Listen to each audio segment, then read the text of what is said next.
السلام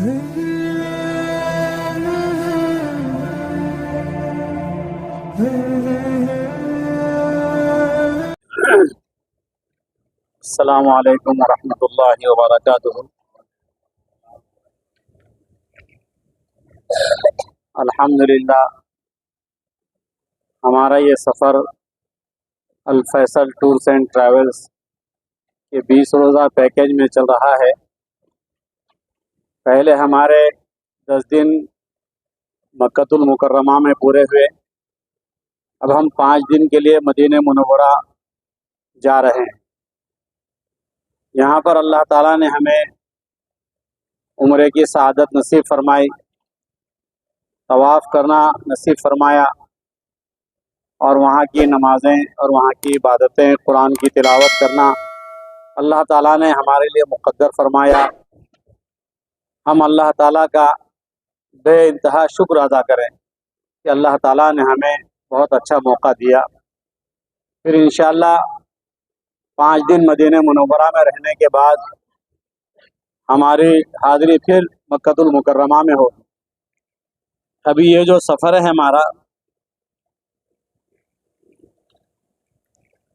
یہ مدینہ منورہ کا سفر ہے، اور مدینہ کو کون نہیں جانتا۔ یہ مکہ شہر پیارے آقا حضرت محمد مصطفیٰ صلی اللہ علیہ وسلم کا شہر ہے۔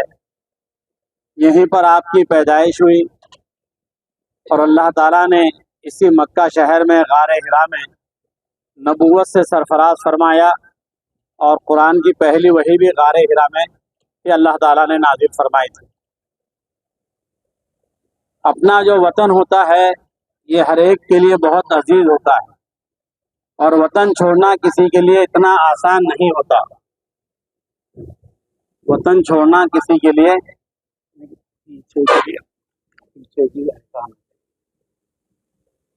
وطن چھوڑنا کسی کے لیے اتنا آسان نہیں ہوتا۔ اللہ کے نبی صلی اللہ علیہ وسلم کو جب نبوت سے سرفراز فرمایا گیا تو مختلف لوگوں نے آپ کو تکلیفیں پہنچائی۔ مشرکین مکہ نے مختلف طریقے سے آپ کو تکلیفیں پہنچائی، اور تکلیفیں پہنچانے میں کسی قسم کی کوئی انتہا باقی نہیں رکھی، یہاں تک کہ اللہ تعالیٰ کی جانب سے ہجرت کا حکم ہوا، اور آپ یہاں سے مکۃ المکرمہ سے اللہ کے حکم سے ہجرت کر کے مدینہ منورہ کی طرف تشریف لے گئے۔ جب یہاں سے نکلے تو مشرکین مکہ آپ کے نعوذ باللہ قتل کا منصوبہ بنایا، اور آپ کو قتل کرنے کی سازشیں رچی گئی۔ اللہ تعالیٰ نے وحی کے ذریعے سے آپ صلی اللہ علیہ وسلم کو بتا دیا کہ آپ کو یہاں سے ہجرت کرنا ہے۔ اللہ کے نبی صلی اللہ علیہ وسلم حضرت ابوبکر صدیق رضی اللہ تعالیٰ عنہ کے مکان پر پہنچے، اور پھر وہاں سے آپ جو ہے ہجرت کے لیے روانہ ہو گئے۔ حضرت ابوبکر صدیق رضی اللہ تعالیٰ عنہ آپ کے ساتھ تھے، کیونکہ دشمن آپ کی جان کے دشمن لگے پڑے ہوئے تھے۔ تو آپ نے سب سے پہلے یہاں پر جو غار سور ہے، جس کی ہم زیارت کر کے آئے ہیں، تو غار سور میں اللہ کے نبی صلی اللہ علیہ وسلم اور حضرت ابوبکر صدیق رضی اللہ تعالیٰ عنہ گئے۔ بہت اونچائی پر وہ مقام ہے، ہم نے دیکھا ہے وہ، اور غار سور میں 3 دن تک آپ قیام کرتے رہے، اور مشرکین مکہ 3 دن تک جب انہیں کہیں سے کوئی سراغ تو بہت پریشان ہو گئے، اور آگ بگولا ہو گئے، تل ملا اٹھے۔ یہ دونوں گئے تو کہاں گئے؟ ہر طرف تلاش کرنے کے باوجود کہیں نہیں ملے، تو دار الندوہ میں جو ہے میٹنگ طے کی گئی، اور اس میں طے کیا گیا کہ جو کوئی ان دونوں کو نعوذ باللہ زندہ یا مردہ پکڑ کر لائے گا، اسے 100 اونٹ اور بہت سے انعامات سے نوازا جائے گا۔ تو بہت سے لوگ لالچ میں آپ کی تلاش میں لگ گئے، لیکن اللہ تعالیٰ نے بہرحال ایک تفصیل اور لمبا چوڑا واقعہ ہے، اور اس وقت تو تفصیلات میں جانا نہیں ہے۔ مختصر میں آپ کو بتاؤں کہ اتنی کوششیں کے باوجود صرف سراقہ جو ہے وہاں تک پہنچے تھے آپ تک، اور آپ نے جب ان کو دیکھا تو اللہ تعالیٰ نے ان کے گھوڑے کو زمین میں ان کے پیر دھسا دیے، اور سراقہ وہاں سے ناکامی کے ساتھ واپس ہو گئے۔ اللہ کے نبی صلی اللہ علیہ وسلم کا مدینے والے بہت بےچینی سے انتظار کر رہے تھے۔ روزانہ مدینے کے باہر جو قبا بستی ہے، جہاں پر مسجد قبا ہے، ہم جائیں گے انشاءاللہ، تو اس مقام پر لوگ آتے، بچے اور بچیاں آتے، انتظار کرتے کہ پیارے آقا حضرت محمد مصطفیٰ صلی اللہ علیہ وسلم تشریف لائیں گے۔ اور اس ہجرت کے سفر میں بتایا جاتا ہے کہ کم و بیش ایک ہفتہ یا 10 دن لگے۔ تو تھوڑا سا تصور کیجئے کہ اپنے دائیں بائیں جانب دیکھیے آپ، کیسے بڑے بڑے پہاڑ ہیں۔ آج ہم جس راستے پہ چل رہے ہیں، یہ راستہ جو ہے اب بنا ہوا ہے، پہلے کسی قسم کی کوئی سہولت نہیں تھی، کوئی راستے نہیں تھے، اور دشمن کا خوف اور اللہ کے نبی صلی اللہ علیہ وسلم حضرت ابوبکر صدیق رضی اللہ تعالیٰ عنہ یہ دونوں سفر کرتے ہوئے بہرحال مدینہ منورہ مسجد قباء جہاں پر ہے اس مقام پر پہنچے۔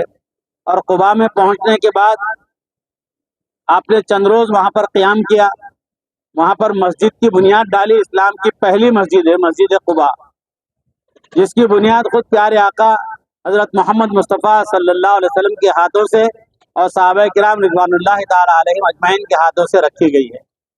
وہ مبارک مسجد میں بھی انشاءاللہ ہم جائیں گے۔ اللہ کے نبی صلی اللہ علیہ وسلم جب مکے میں مدینے میں پہنچے تو وہاں پر دو قبیلے بہت مشہور تھے، اوس اور خزرج، اور یہ دونوں آپس میں ہمیشہ لڑائیاں کرتے تھے، ان کے جھگڑے ختم کبھی نہیں ہوتے تھے۔ اللہ کے نبی صلی اللہ علیہ وسلم نے ان دونوں قبیلوں کے اندر صلح کرائی اور بہت سے کام کیے۔ اللہ کا بڑا فضل، بڑا کرم رہا کہ مدینے والے جنہیں انصار کہا جاتا ہے، انہوں نے بے انتہا قربانیاں دی، اور مکہ مکرمہ سے جو ہجرت کر کے مہاجرین وہاں پر پہنچے تھے، ان مہاجرین کی مدد بے انتہا کی۔ اللہ تعالیٰ نے قرآن پاک میں ان کا تذکرہ فرمایا۔ تو ہم وہ مقدس اور بابرکت شہر میں جا رہے ہیں۔ اس کا نام پہلے یثرب تھا، بعد میں نبی کریم صلی اللہ علیہ وسلم جانے کے بعد اس کو مدینۃ النبی صلی اللہ علیہ وسلم کہا جانے لگا ہے۔ تو میرے دوستو، ہم اس مبارک اور مقدس مقام پر جا رہے ہیں جہاں پر پیارے آقا سرکار دو جہاں حضرت محمد مصطفیٰ صلی اللہ علیہ وسلم آرام فرما رہے ہیں۔ وہ ادب کا مقام ہے۔ مکے کے اندر جلال تھا، یہاں پر جو ہے تکبیر کی آوازیں بلند ہوتی تھی، تلبیہ زور زور سے پڑھا جاتا تھا، اور ایک عجیب قسم کا جوش اور جذبہ تھا جو تمام معتمرین میں ہوتا ہے۔ اب ہم مدینہ مکرمہ جائیں گے تو مدینہ منورہ میں وہاں پر سب سے پہلے ادب کا مقام ہے۔ پیارے آقا حضرت محمد مصطفیٰ صلی اللہ علیہ وسلم وہاں پر تشریف فرما ہے۔ پورے ادب کا خیال رکھیں، زور سے بات نہ کریں، چیخ پکار نہ کریں، روضہ رسول صلی اللہ علیہ وسلم پر جائیں تو درود شریف پڑھتے ہوئے جائیں، اور بہت ہی اطمینان اور سکون سے چلیں۔ غیر ضروری کوئی چیزیں اپنے ذہن میں نہ لائیں اور سکون سے جائیں۔ انشاءاللہ وہاں جانے کے بعد روضہ رسول صلی اللہ علیہ وسلم پر کیسے حاضری دی جائے گی، کیسے روضہ اقدس صلی اللہ علیہ وسلم پر سلام پیش کیا جائے گا، یہ آپ کو تفصیلات انشاءاللہ وہاں پر بتائی جائے گی۔ اور وہاں پر عمرہ اور طواف نہیں ہے، وہاں پر نمازوں کا اہتمام ہے، اور قرآن کی تلاوت کثرت سے کریں، اور کثرت سے ہم درود شریف پڑھیں، اور اپنے ساتھیوں کا خیال رکھیں۔ وہاں پر جانے کے بعد مرد اور عورتوں کی نماز پڑھنے کی جگہ الگ الگ ہے، مسجد ہی میں ہے لیکن الگ الگ پڑھی جائے گی۔ تو پہلے ہی سے طے کریں کہ کس طرف سے جانا ہے، آپ کو راستہ بتا دیا جائے گا، آپ کی رہبری کر دی جائے گی۔ انشاءاللہ وہاں پر ساری چیزیں ہم سب ساتھ میں ادا کریں گے۔ گاڑی میں بیٹھے تو اطمینان سے بیٹھے، کہیں پر گاڑی رکتی ہے تو آپ جو ہے کوئی گڑبڑ نہ کریں، سب ساتھ اترے اور ساتھ ہی آئیں۔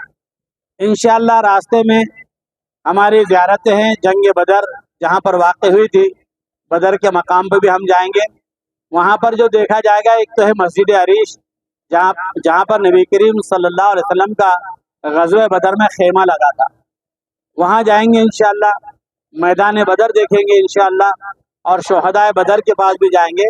اسی طریقے سے اس جنگ میں اللہ تعالیٰ نے فرشتوں کے ذریعے سے مدد فرمائی تھی، ہم جبل ملائکہ بھی جائیں گے۔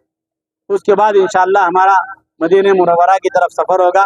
سبھی ساتھی جو ہے اپنے ایک دوسرے کا خیال رکھیں، اپنی ذات سے کسی کو تکلیف نہیں پہنچنا چاہیے، اور غلط چیزوں سے، غلط وسوسوں سے ہم اپنے آپ کو بچائے رکھیں۔